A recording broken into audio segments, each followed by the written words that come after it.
What if the reason you're resisting your calling isn't weakness, but a deep understanding of its true weight? Think about it.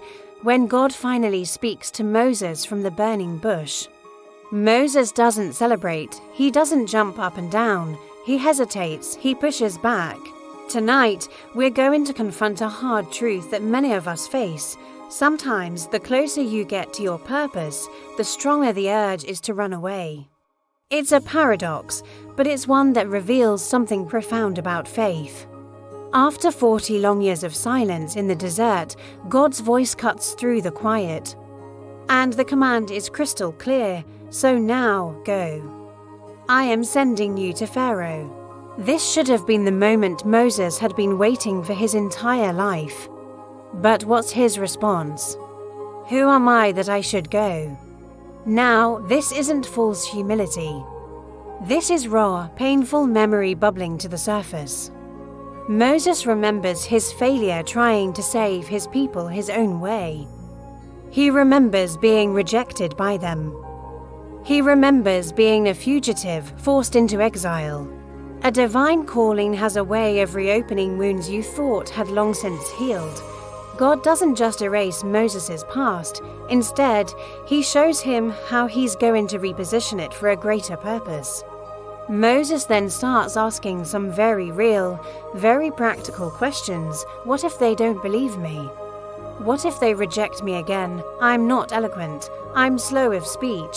These are not just excuses to get out of the assignment. They're honest assessments from a man who knows the stakes. He's been there before.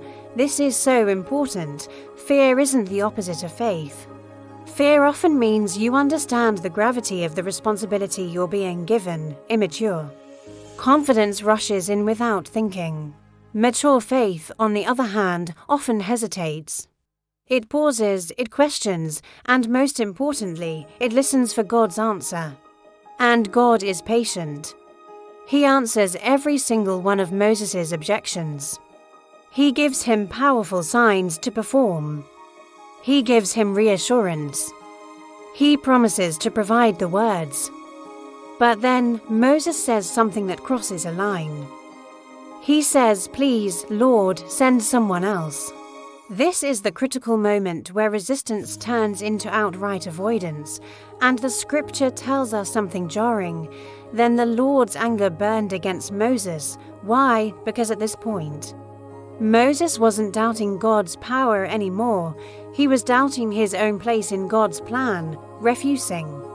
Your calling doesn't stop God's will from being done, but it can certainly delay your participation in it. So what does God do? He doesn't cancel the mission. He doesn't say, "You're right, Moses, you're not good enough." Instead, he provides help. He gives him Aaron.